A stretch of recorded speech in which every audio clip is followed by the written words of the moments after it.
Okay, everybody, it's on. It's on like Donkey Kong. Let's go.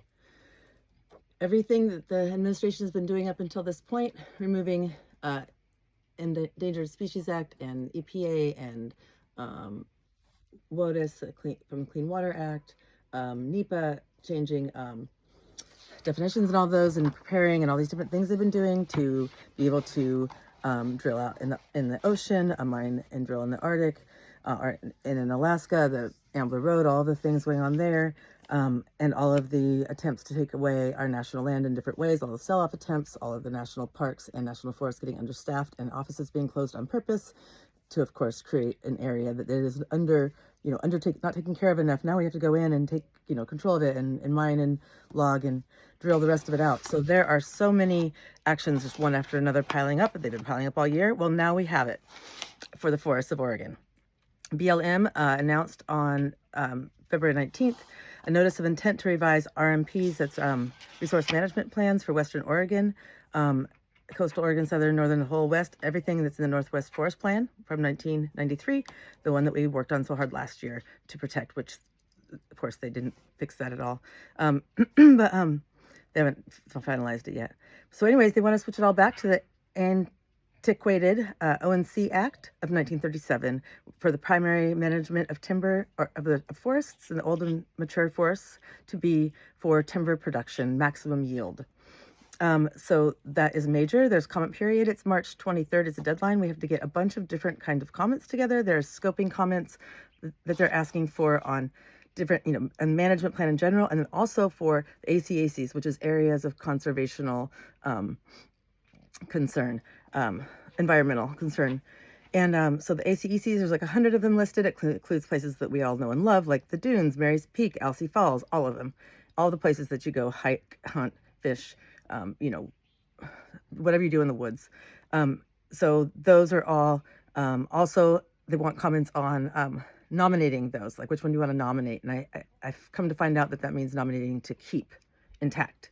So go out to your favorite places, take lots of photos, measure trees, do anything that you can, take photos of you and your family, recreating there, take photos on your hunting trips, get out there now and fast, because once there's an active logging thing going on, of course you can't go again, and then after that it'll be gone, so there's really no point.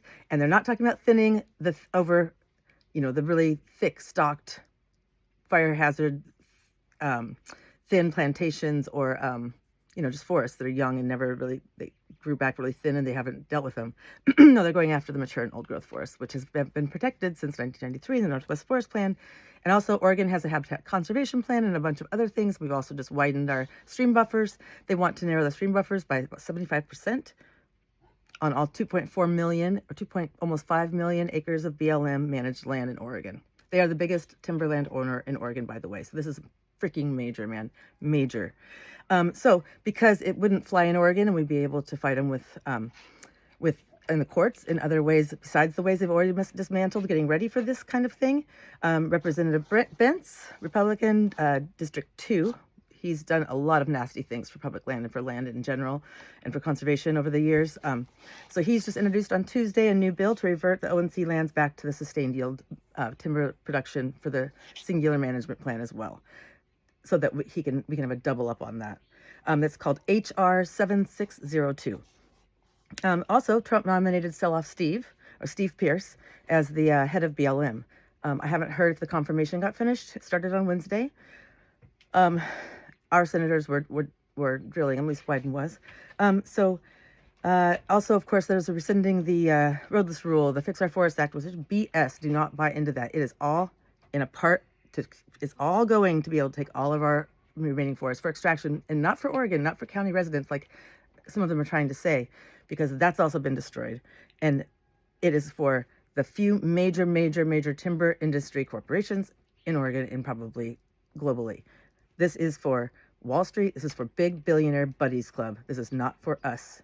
They're doing all of these things to be able to make money for them. And also in the big beautiful bill passed in the summer, that bill specifically said that sales from timber in public lands does not go to the county anymore, or does not partially go to the county anymore like it used to. It goes to federal. So unless there is something completely changed about all of that, we won't even get any, even though they're telling us that we will.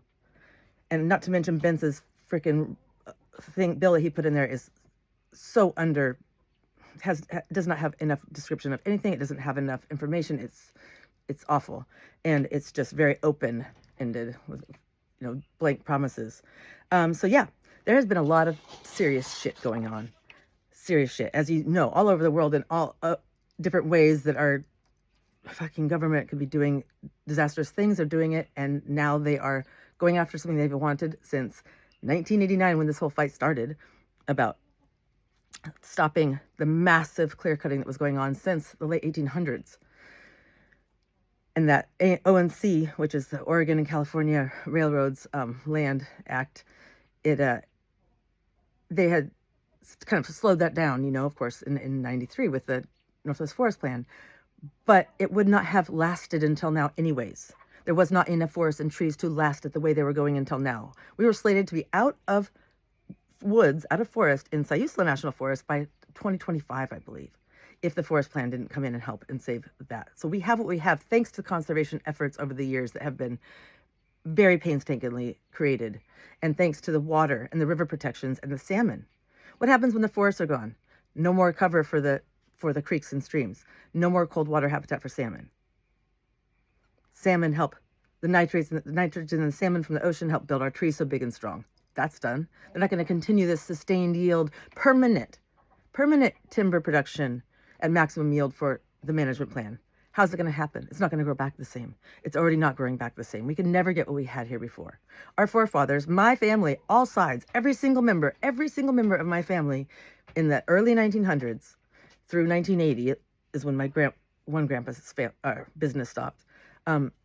They thought that the trees were popping up as quick as they could cut them down. They had no idea how old these things were. They had no idea they were cutting down thousands of years old trees, and they were irreplaceable. So when they stopped that in the early 90s and late 80s, when they finally figured it out, they stopped that. If they didn't stop it, it would be gone. There's no way we can go back to a mentality of 100 years ago that we now know is completely wrong. It's different. We know different things. We cannot just close our eyes and go, oh, let's go back to 100 years ago and cut trees like that, because it's not possible. It is not sustainable. There's no sustained yield and permanent timber management at the maximum yield they want to do. Impossible. It is all lies.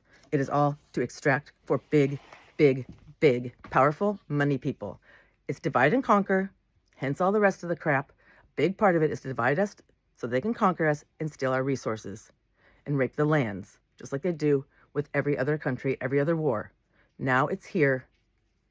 It's here, and they are taking our lands at every corner and every turn that they can, and they're trying everything. You've got to know that if we do not have a land, if we do not have home to come back to, the rest of this is nil. If we don't have water tables, if these plantations and temporary logging roads and more people having access and more engines and things cause more wildfires, just goes to show their fancy wildfire crap is not following any science. They're not. None of it's for real. They don't care. They don't care. If we have nothing to come home to, what is the point of any of this? We have to save our public lands, save our forests. The little bit that's left is sustaining us.